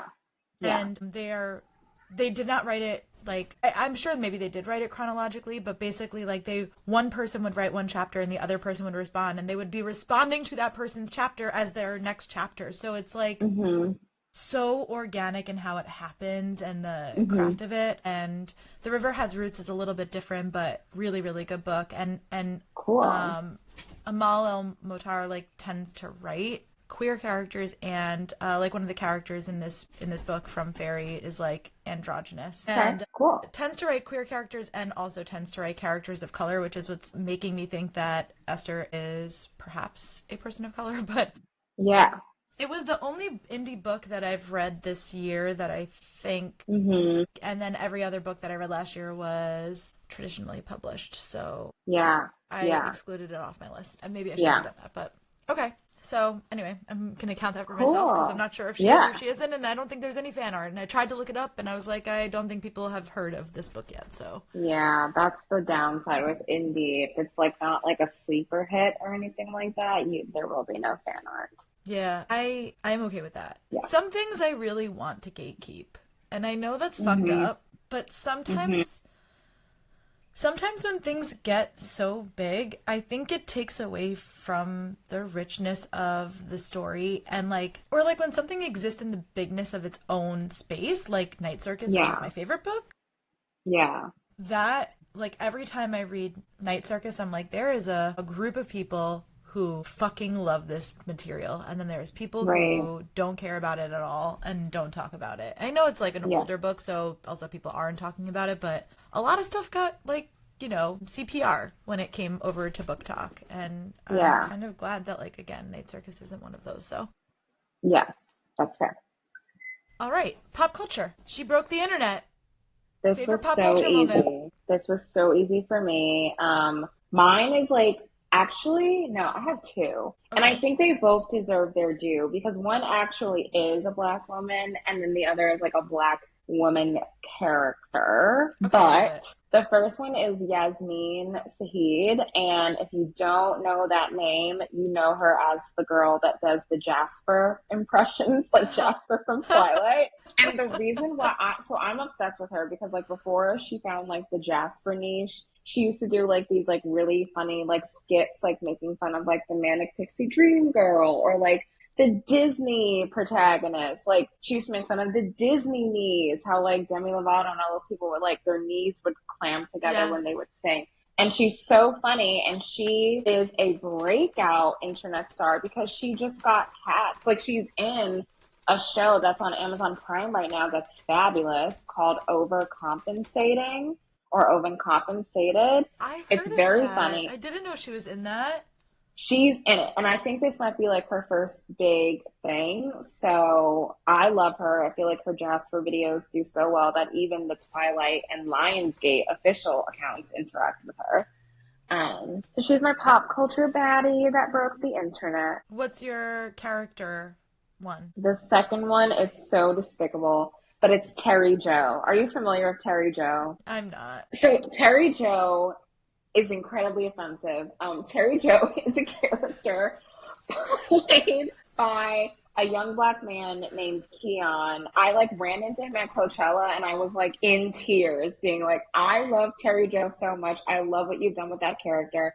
And the backstory for Terry Joe is she is a very Southern Christian Black woman from Bon Temps, Louisiana, and she is not tolerant of LGBT. She's also Wait, is not this online? tolerant. It's online. It's Oh, I on. I know will this. send. I will send you compilations because they're so good. She's like not I know what you're tolerant talking about. of Black people, even though she herself is a Black person, but you can't tell her that. And literally, like her lives on TikTok were some of the most watched lives ever. That now TikTok has hired the person that plays her to do weekly lives, like every Wednesday at like 8 p.m. or something. Like they got so popular that now he's his own personality outside of Terry Joe. So, yeah, I love it. I'm yeah, really happy that so far we have not had any overlapping. yes, yes. What is yours? Serena Williams crip walking. They're not like us. Yes, that was. I got. I like watched that at home by myself, and I remember like when I saw her, I was like, "Was that Serena Williams?" And then the camera cut back to her, and I was like, "Oh my god, that was Serena Just Williams!" if you just put Chef's Drake, kiss. Drake, like you know that meme of SpongeBob where he's like falls back into the grave and just wipes Yeah, it over himself. If you yeah, do that with Drake and then just insert Serena Williams crip walking yeah, over his fucking grave. Like yeah. that, it Very didn't good. even matter that him and that Drake and Kendrick Lamar were having this Mm-hmm. Pulitzer Prize winner, Gemini Mm-hmm. of a man, Mm-hmm. Kendrick Mm-hmm. Lamar, Yes. Mm-hmm. man written by a woman. I just fucking loved that moment. Yeah. It was so good. It was so good. I also had a second moment because I was afraid that you were going to pick Serena Williams crip walking Okay. to They Not Like Us. Okay. And I also feel like it deserves its due because I didn't put her in the next one. And I did the coconut tree moment with Kamala Harris. Oh my God. You think that you just fell out a coconut tree? She broke the fucking internet. I think that's when people really were like, this could be our president. That was honestly just so funny. Like, people were saying you exist within the context. And I was like, I don't know what you're saying, but Yes. it sounds good. Yeah. It's really, really like just a really funny moment. And I think Yeah. really tuned people into who she was. And I feel like it was the first time, you know, also like leading up into this next one, which is going to be carrying the crown for activism of all kind. I really think that there was something about like this moment with the coconut tree that like made people excited about politics for a minute. And that was just really nice. So who is your activist? So mine, I feel like she might not identify as an activist, but I do think the work that she's currently doing now is a form of activism. And it is a journalist named Mona Kosar Abdi. Okay. And right now, she is very closely covering the Diddy trial. Yeah. And her coverage is so good because like not only is she like giving like just like straight up the facts, she's also like actively going out of her way to like myth bust like incorrectly reported things. Like people are making up a lot of conspiracies, or like people are Yeah. somehow trying to defend Diddy. And I feel like she is going about reporting on the trial in such a sensitive but also intentional way. Like she's not mincing words. And I think like especially the coverage she had of Yeah. Cassie's testimonies, I thought they were so well done because one, she was like sympathetic to this woman who was a victim of all kinds of abuse. Yes. And like people were giving Cassie like so much and just like being so rude and insensitive to her. And I felt like the way Mo really like humanized Cassie in that moment, I then saw a lot of other people on TikTok start to do the same thing. So yeah, I think she's like becoming an activist in Yeah. this space because of how she's covering this trial. Also, like, what a good call out, because my brain didn't go there at all. Mm-hmm. She's been great, you're right, and she's been fair. So, like, when Yes. she says stuff, she'll say, like, hey, Cassie said this, and, like, here's why it's important, but also here's why it could hurt. Mm-hmm. And also just, like, shout out to Cassie, who, Yeah. like, the Diddy trial didn't even cross my mind today when I was putting together my stuff, and I'm, like, actually kind of upset with myself now that it didn't, because what Mm-hmm. a moment in pop culture. And I Mm-hmm. think, like, a few weeks ago, maybe even, like, a couple months ago, this was definitely more on people's minds. And now I Mm-hmm. think that the trials are starting, it's almost, like, quiet. But Yeah. yeah, and then to say, like, oh, people, like, also just, like, giving shade to a woman and then like take it another level, like a black Yeah. woman, yeah, to Yeah. Cassie. So like shout out to Cassie, she's doing some intense work right now to Yeah. take Diddy down. Okay, my activist is Elizabeth Booker. Do you follow her? Elizabeth Elizabeth Booker Houston. Booker. The name sounds familiar. Elizabeth She's Booker. Oh. her Instagram is at Booker Squared. Yeah, I've And seen her. she's so, first of all, just an incredibly intelligent legal mind. She's Mm-hmm. got all sorts of like legal, I forget exactly like what type of law she's in, but she's constantly picking at Mm-hmm. laws or things like that, like breaking things down. Mm-hmm. But here's why she's funny. If you listen to her talk, she's from Memphis, but she lives in DC now. So Mm-hmm. she's got like a little bit of a southern twang, but Mm-hmm. Like she, Glorilla. Mm-hmm. yes, she's Glorilla's got a little bit harder twang, Yeah. but Elizabeth Booker is fucking funny. She Mm-hmm. roasts Republicans in a way that is so funny, and she's quick. Mm-hmm. Like top of head, she'll be like, "This bang bang bang bang bang bang bang bang motherfucking ass Mm-hmm. did this." Mm-hmm. Stupid Republican. She's so Yeah. quick with it. And I just watch her videos and I'm like, not only is she just incredibly intelligent and knows what the fuck she's talking about, but she's funny. So Yeah. Yeah. I don't know if we would consider her necessarily like an activist, but I think that, Mm-hmm. having people in this political climate who are bringing levity to it, but also Mm-hmm. incredible intelligence and Yeah. the ability to break that down for people who don't know what the fuck is going on, I think is important. So I Yeah. love her and I That's a love good following pick. her. Yeah. She's like one of my favorite people that I follow on Instagram. Yeah. That's a really good pick. All right, in case you missed an award for things that might have been overlooked. Yeah. So mine, you can tell how much I'm on TikTok. Mine is also another TikTok content creator slash influencer. Her name is Clark Peoples, and she was like pre-law at Columbia. She graduated. She took like, I think she's taking some time off to like, because she's going to law school eventually. But right now she's like in her influencing era, and she made this video that I don't think was talked about as much as it should.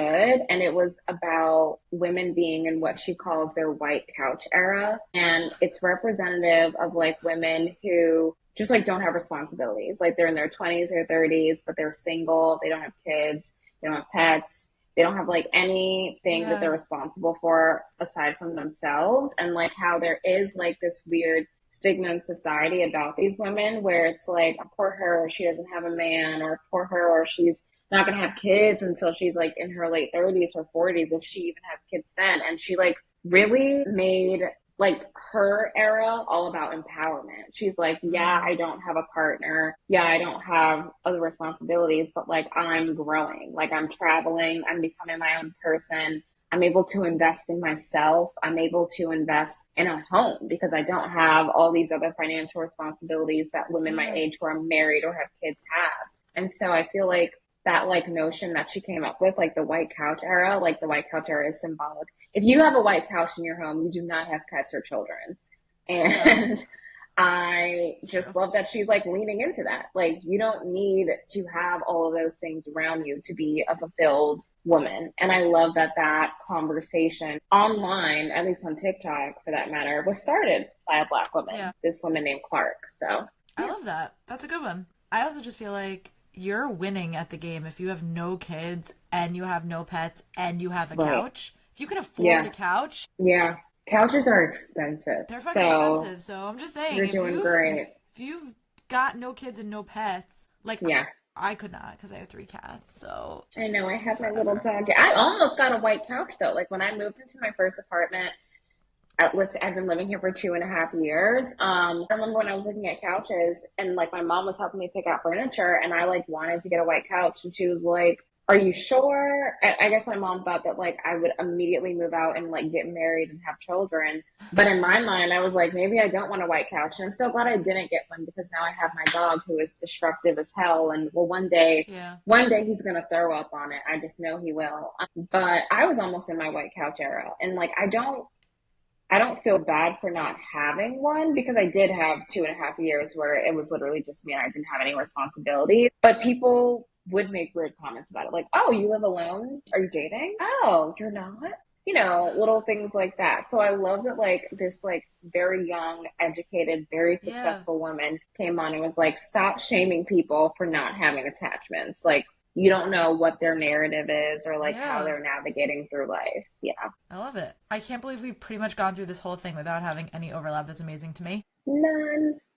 Mine is Carrie Young. She is the first Black actress to be nominated for a Tony 4 consecutive years in a row. So she won a Tony last year. And she is up for a Tony this year for her performance in Purpose. And if she wins, she will be the first Black actress to achieve that. But the first one, Carrie Young, the first one to definitively Black actress from Oakland. She will be the first one. Won't be. She is the first one on Broadway to reach 4 consecutive nominations in a row. That's fabulous. Good for her. May she win. May she win. I know. Tony soon. Tony's are coming up. Love that for her. I didn't even think to really be on the online spaces. I think it's so smart that you did that. It's because I'm incredibly online. I'm just chronically online. Me too. Okay. Wild cards. These don't have to fall on the timeline, but they can. I tried to keep mine. I have all but one on. That's not on the timeline. Okay, so your honorary heartthrob. I have 3. Oh my God. I just had one because I don't know. I have so many heartthrobs. I have a different crush every week. Oh, but mine is really funny because when I tell people that I have a crush on this man, they're like, are you sure? But it is Tramel Tillman. That's on my list too. The one we have over.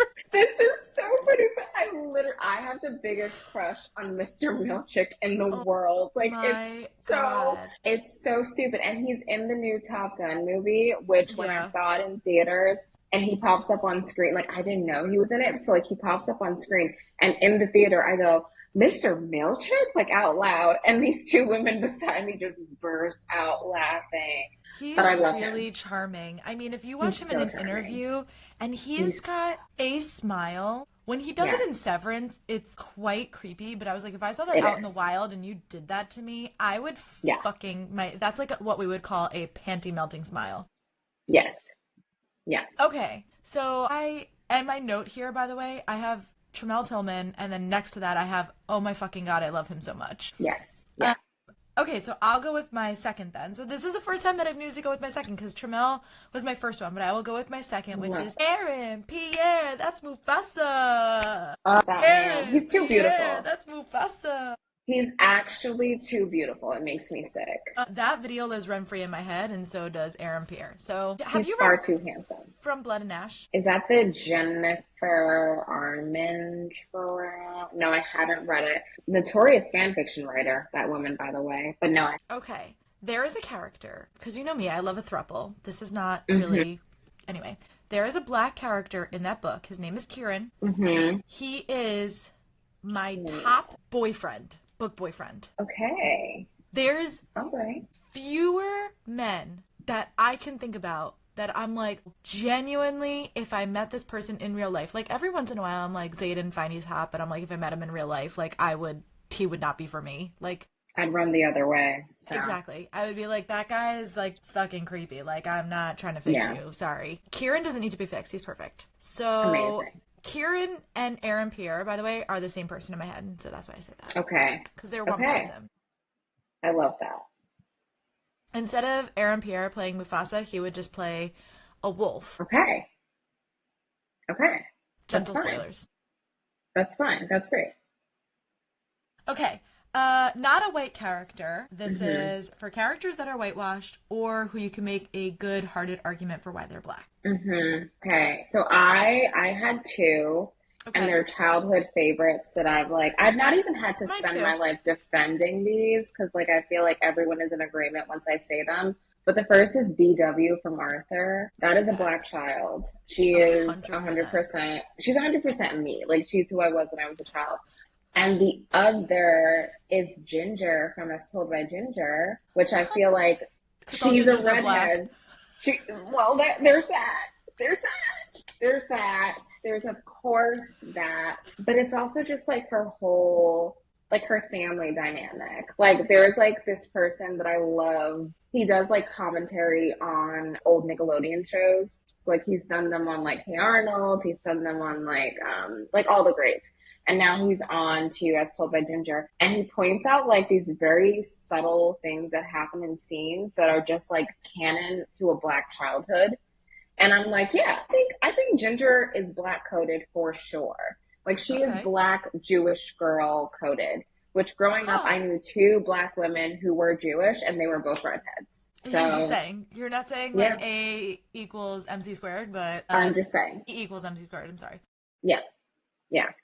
I have Shigo. Yeah. I know that Shigo is technically a green character, but I'm just going to say you don't get an ass like that when you're white. You just don't. Yeah. Shigo is... I love that we picked cartoons for all of these. Yes. Yeah. But Shigo in my head is like a... Again, like a black-coded character. Yeah. Counterpoint, I've also always believed that Draken is black-coded. He's like the black...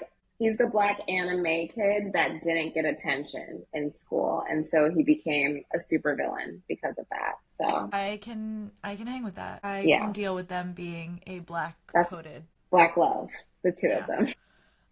It can't be love because Shigo is also a queer character. Sorry. It's her... Fair. It's her and Kim Possible. I don't give a fuck what anyone says. It's an enemies to lovers story. Every time the two of those are tangled up on the floor, that is a black-white interracial queer love story. But it's also black love because Kim Possible is a red. All gingers are black people. All people with red hair are black people. So, yeah. You have to throw in it's not a girl, but you do have to throw in Joe. You have to throw in Joe from You. Yes. You think Joe is black? I don't think Joe is black-coded, but you think that Penn Badgley is black, so is a stand-in black person. Penn Badgley is a Jamaican man. He is a black man. Could you imagine? I just want you to... I know that you're saying this, and I know we're being facetious. I would just like you to imagine Penn Badgley bending over any woman and saying anything Jamaican. Yeah. Because I can't see patois.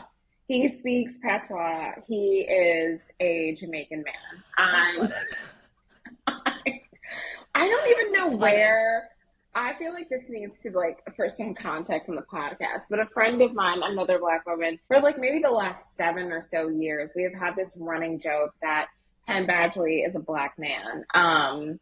Because one, he's just very, like, everything about him just exudes. I had a Black parent growing up. Like, I can't explain it. It's just what he gives. And then also, he had like I think he had a really big role, right, in the production of You. Like, maybe not like full on directing, but like artistically, right? I feel like his input was taken into consideration. Of all of Joe's victims, none of them are Black women. He has never harmed, of all of the Black women that Joe Goldberg ever dated, got away. Tati Gabrielle, baby. She was in You too. But she got away, right? She did, but he didn't know that he didn't know. I mean, he did try to unalive her. He really did. He sure did, but he didn't do it in the end. So because I feel like that we inverse, right? Mm-hmm. We inverse with You where the Black woman doesn't die. I'm gonna Google Penn Badgley is Black and see what comes up. I'm sorry. The first thing that comes up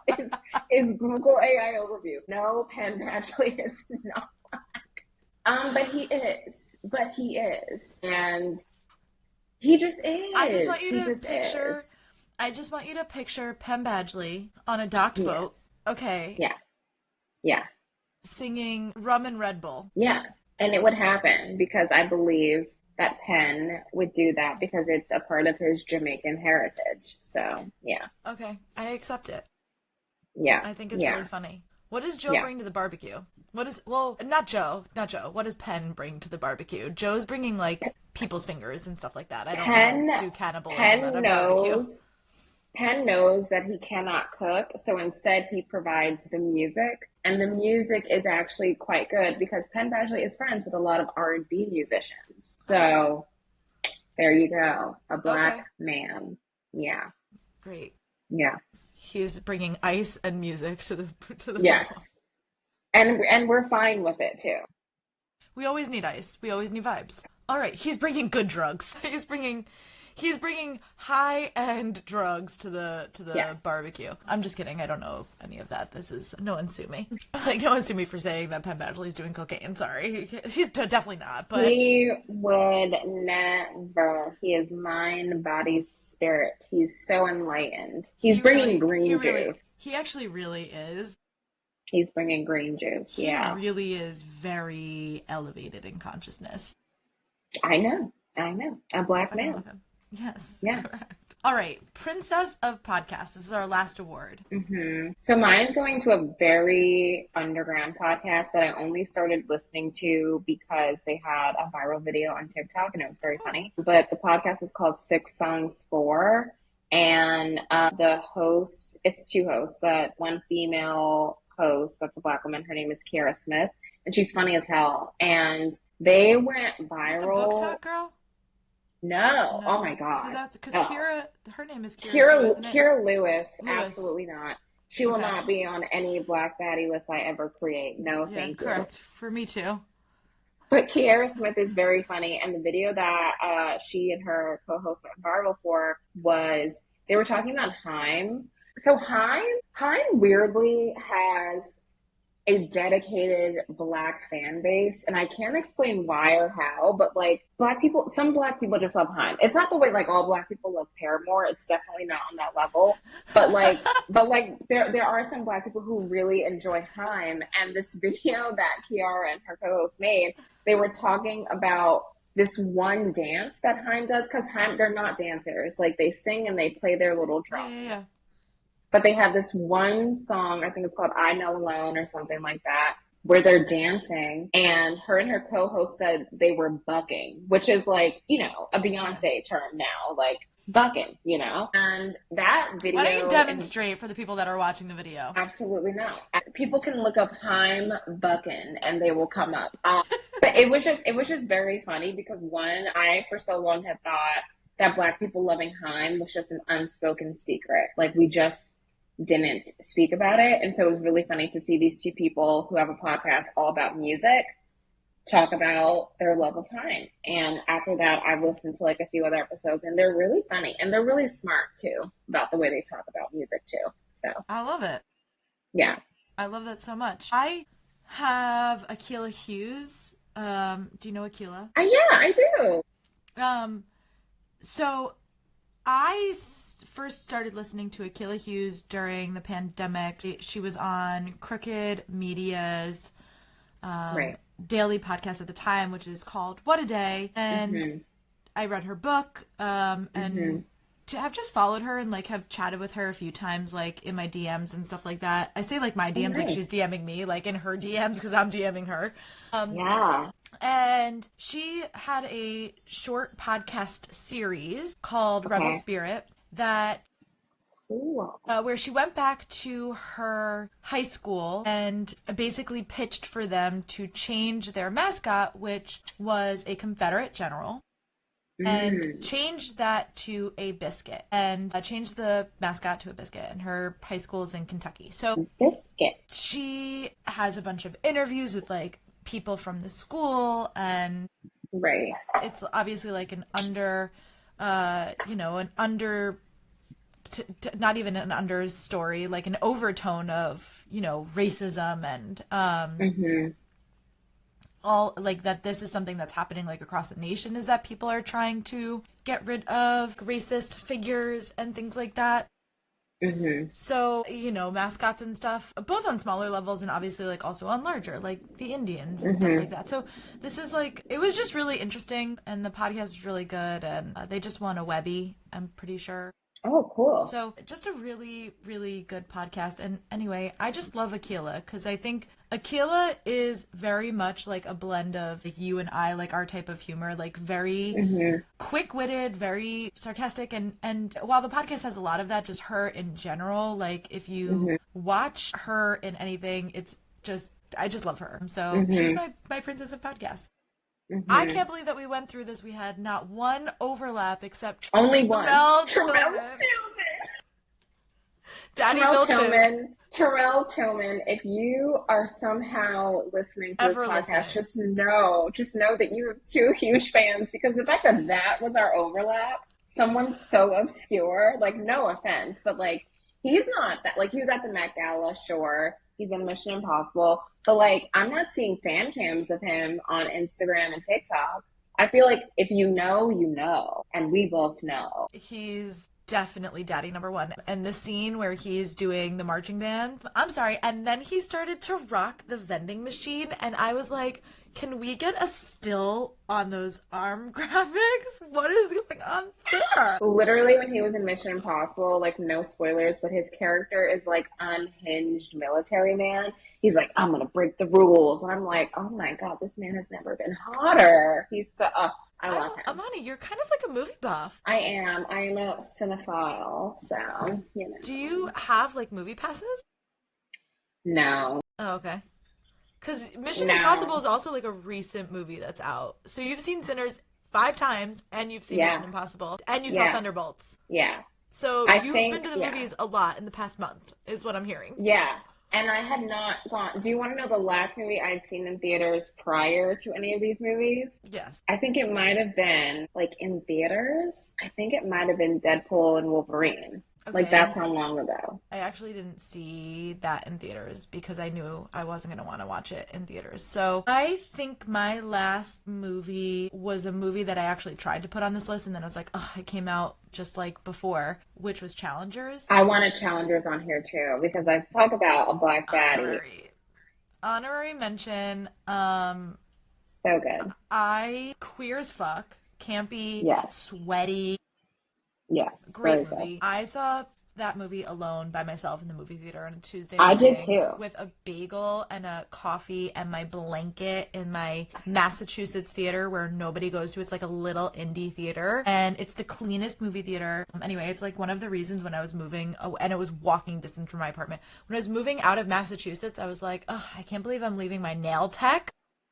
And and this movie theater. Everything else can stay in Massachusetts. Elizabeth Warren too, I'll take her. I just want to say, like, coming back to Severance, before as like a side dish as the best character, if perchance you had Tati Gabrielle, I had Sydney Cole, who also is in Severance, who plays Natalie. And her alongside Tremel Tillman, I thought that whole scene on like the Black Kier, and because like season 1 basically makes it seem like race is not a thing. Like, it was actually weird to have a character like Tremel Tillman, like Milchek in season 1, where like the season ended and I was like, I guess that's like its own interesting take, like to just not have a commentary on race, and like that's just the world that they live in.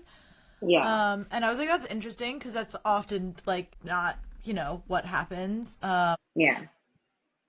When we get this moment in season 2 in Severance where we've got Sydney Cole as Natalie playing against Milchek, and she's kind of giving him the eyes of like, this is so fucked up, but I'm can't say anything, and then she's like, the board has ended the call. And then to watch her interview where she was like, not only is there racism, but there's levels to racism as there is in real life, where she's like, I'm light-skinned, so she's much lighter than, you know, than Milchek, and so, like, I'm above him in this world because of that. And she said that in an interview, and I was like, holy shit, like, they're doing a whole bunch of stuff right here. So I just thought that was a really interesting, she was on my list, too, and I just, you know, I don't know, I have other people on my list that we didn't talk about and stuff, but she is one of those people that I just feel like I didn't want to leave her off while we were talking about him, because I felt like that was a really good, the two of them together really did something special, I think, in that scene. Yeah.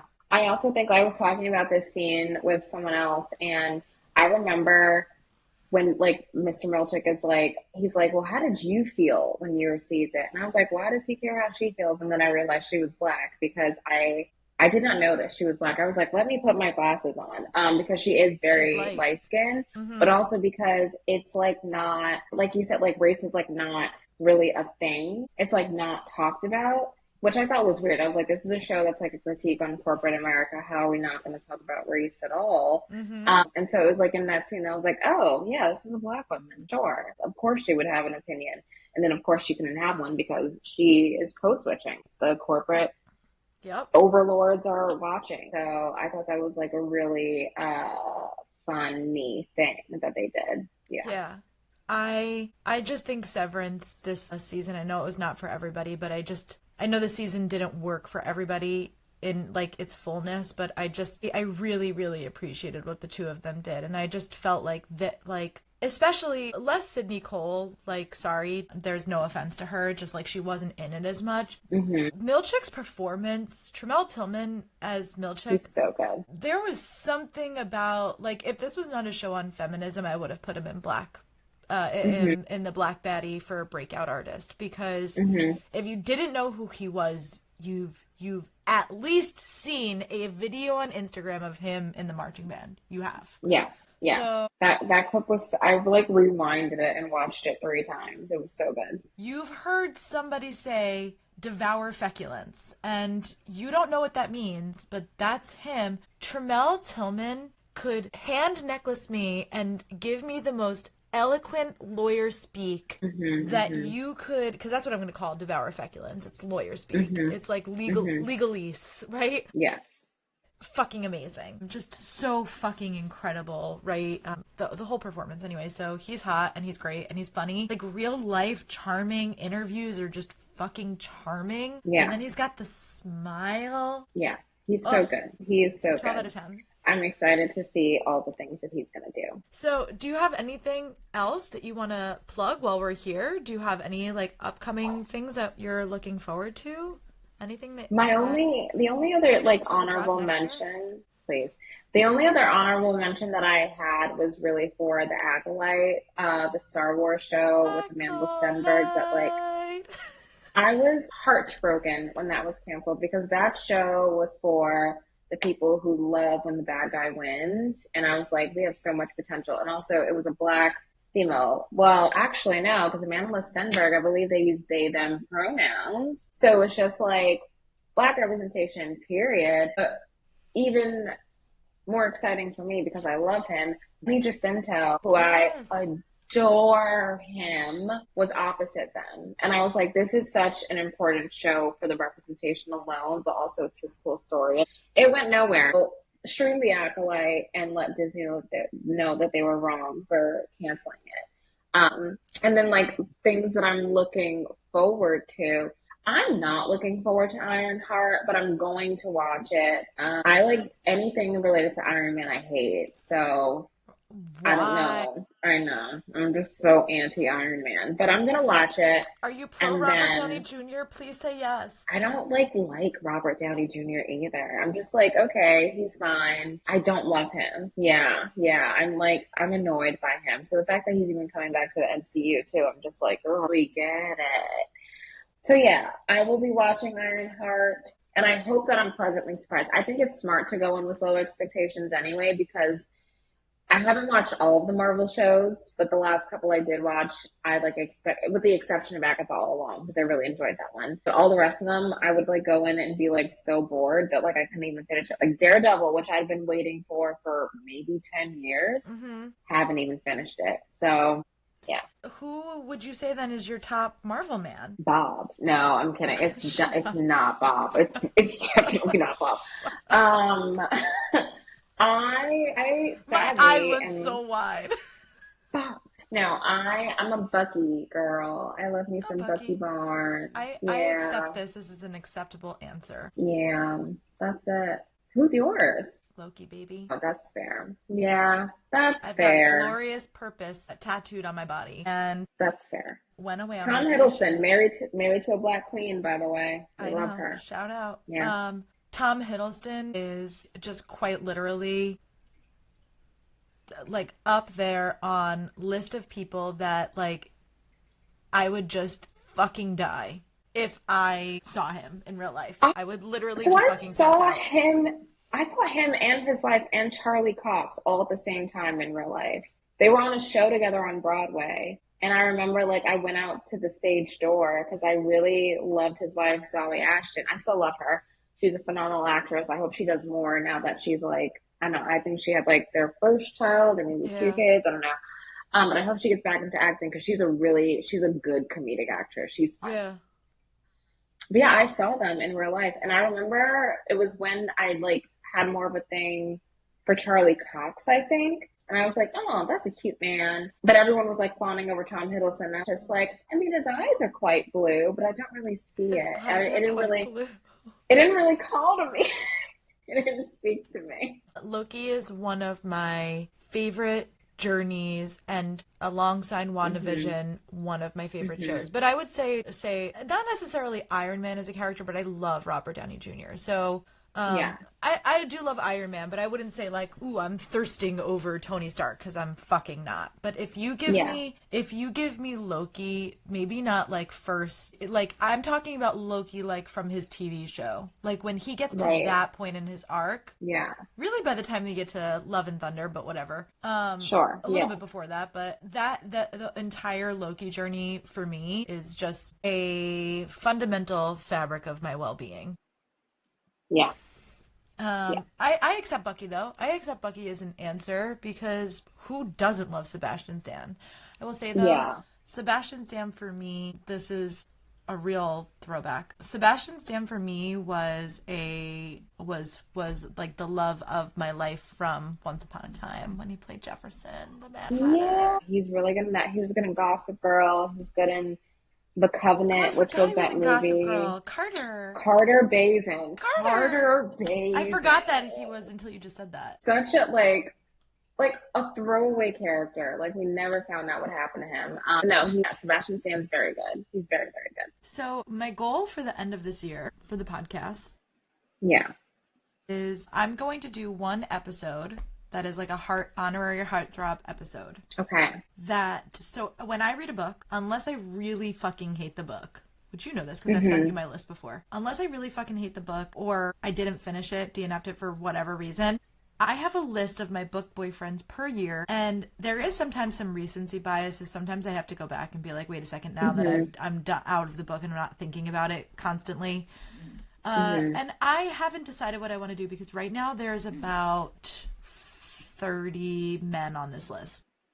Okay. From the beginning of the year, just from 2025, books that I've read from just this year. So I want to do an honorary heartthrob episode, and I've thought about doing it as like a presentation and presenting all of them, but perhaps I will have you come on and we will do maybe like a draft like this if you're interested in doing an honorary heartthrob. But that's just my book boyfriends. That's not like my Marvel stuff. It's different. Yeah.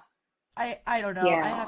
I have to figure out like the end of the year, like just December, except now like Stranger Things is coming out. I'm like, can't you just, I know. I don't know. I have to figure out like what I'm doing for that. But anyway. Your calendar. Yeah. So I'd be stressful. down. Yeah. I'm sad that you're not excited for Ironheart. I'm really excited for it. I only because I really liked her in Wakanda Forever. I thought she was. I liked her too. And I like that she's gritty. Like, she's not... Yeah. I like that she's, like, a gritty, tough kind of character. Yeah. I think for me, I don't know why, but I pictured Riri Williams being, like, 12 years old. So I, like, don't like the idea of her being an adult. Like, I'm sorry, an adult woman named Riri, that just doesn't feel right to me. I picture her being, like, a just shout out Rihanna. But Rihanna doesn't go by Riri anymore. She's an adult woman with 3 kids. Like, I don't know. I'm sure A$AP Rocky is calling her Riri in bed. He calls her Mrs. Fenty, okay? He is quite formal with our queen. He's only allowed to use formal titles in bed. Yeah, he is. I feel like Riri should have been like a 12-year-old girl with like Afro puffs in like middle school. She should have been like a Miss Marvel character to me. That's how I envision her. Yeah. And so her being older, I'm kind of like, whatever, I don't care. But I feel like I will come out liking it even more because I'm so just like ambivalent towards it. Well, we shall see. Listen, you know you have an open invitation. I'm just letting you know you have an open invitation on the podcast. So if I'm covering it, and if I'm not, and you want me to, I will. But if you're like, I have things to say, you just let me know. We can hop on at any time. Because I'm not covering it week to week because the way that Disney is releasing it is 3 episodes and then on like as a binge release and then week to week for 3 episodes. So I'm just doing like a recap roundup at the end of the season. I'm going to do it like that, and I'm going to do it like that for The Bear, too. Because also I've never on my list seen The Bear. today... Have you not? Also on my list today was Io. I love Io Debris. Yeah, she's a star. Who was in 2 incredible properties in 2024. She was in The Bear, and then... She played Anxiety in Inside Out. I'm sure she was in other stuff, but that's the 2 things that I definitively know I've seen her in. She was also in Bottoms, which is correct. Yes, one of the funniest movies I've ever seen. Yes, she's funny. Yeah, she's very funny. Yeah, she plays Sydney in The Bear. Anyway, you should watch The Bear. Yeah. But it's so funny to me that Jeremy. No, he looks like Willy Wonka. But it's so funny that I'm like trying to get everyone to watch this show on Apple TV called Kareem or whatever it's called. And I'm like, oh, it's The Bear meets this. And I've never seen The Bear. All I know is it's like a white man and a black woman in a kitchen cooking. And that's what Kareem is. So, yeah. Yeah, I will say it's non-romantic. So there is a romantic plot, but it's with a manic pixie dream girl. So she's there's other romantic plots, by the way, that are happening that you're more interested in, that happen with a black man. You're like more interested in his character anyway but I will not spoil it with you. So because I think you should watch it. I think you should watch The Bear. Yeah. I think you will really enjoy it. There is a lot of bucked up family dynamics that the show really touches on, and it is anyway, I think it's masterful, and I'm very excited for this season, and I think Jeremy Allen White is hot. I have a list of people that I think are hot, and if you don't think they're hot, I think you're lying. So I'm sorry because I think you're lying, because Jeremy Allen White is on that list. So is Emma Darcy, so is Billie Eilish, and recently Benson Boone. Yeah. Not Benson Boone. Oh, boy. Benson Boone is, I'm sorry. Benson Boone and all the rest of those conservacore singers who just, like, yell and clap. That's not for me. He's beautiful. I shouldn't even say that. If he was on his knees singing that to you. I would say I don't have any spare change. I'm sorry. And I would walk around him. Yeah. This is how I feel. I know. Have you ever read Spark of the Everflame? No. Okay. Love of my life, Luther Courbois, at one point says to the main character, DM, I would like to bathe in the blood of your enemies. And I read that and I clench my thighs together, and then I think about it in real life, and I'm like, if a man said that to me in real life, I'd be like, what fucking enemies? You're a little dramatic there. Maybe you need to, like, don't be so dramatic. My enemies would be Cynthia Erivo, Benson Boone, and Jeremy Allen White, and Robert Downey Jr. What do you have against Jeremy Allen White? You're allowed to have something against Benson Boone. You can think that Jeremy Allen White's not hot, but you can't have a problem with it. He's an unproblematic man. I don't know the man, but I just feel like so Colin Jost has a memoir called A Very Punchable Face, and I'm so grateful that that title exists, because there are so many other men in Hollywood that I think also have very punchable faces, and I think that Jeremy Allen White is one of them. Yeah. I see Jeremy Allen White and I go, how far can I spread my legs? Can I be misconstrued with somebody that also works for Cirque du Soleil? I see him and I say, you need to get back on the bus to Kentucky or wherever it is you came from. Get back on the farm. No. Hold on one second. Get back on the farm. Jeremy Allen White. Where is he from? Is he from Indiana or something? I don't know. Brooklyn. No, that's incorrect. Till Brooklyn. No, that's incorrect. I hate to tell you it's not. Can't be true. And I have to tell you, he's 34 years old, so it's very feasible that I could one day have sex with him, because I'm 33. Yeah. Listen, I know this might not be your thing, but do you want to take a guess at what his astrology sign is? He's a Pisces. Very, very... Actually, maybe he is. I don't know, based off of the year. Is he? I don't know. I feel like he gives he's an Aquarius. Okay. It says it depends on the year, though, because he is kind of cuspy. It's on February 17th. So I think he's an Aquarius, but that means that he could have a lot of, he's an Aquarius. Okay, well, close don't enough. Love him. Okay. I can't believe this. He's from Brooklyn. He grew up in Carroll Gardens. I'm sick to my stomach. No sleep. He does not feel Brooklyn. He does not feel Brooklyn. He would if you fucking watched The Bear. Yuck. I really thought this man was from, like, I don't know, Arkansas. I'm disgusted. Yucky. Oh my God. He's from Brooklyn. Wow. And I'll tell you right now, you haven't even watched The Bear, so you don't even understand the level of sex appeal that this man has. But I've seen Shameless, and it's not a good has no sex appeal in Shameless. You are correct. But I'm telling you, if you watched The Bear, you would be saying, yes, chef, and you would be saying it in a non-platonic or professional way. I'd be saying, yes, chef. Cook my steak. Move on. I don't know if you would be saying it quite like that, but cook my meat. I think you would be going the opposite way. I think you'd be saying my meat is raw. Cook my meat. I think another glass, garçon. That's what I'd be saying. Yeah. He's not pouring the wine. They have sommeliers for that, I'm sure. Yeah. In his Michelin star restaurant in the show. So, all right, my dear. It's past my bedtime. The first Black Baddie Draft has been completed. With no overlap except Tramell Tillman. And now, next year, we're having a Tramell Tillman Award. That's just how that's going to go.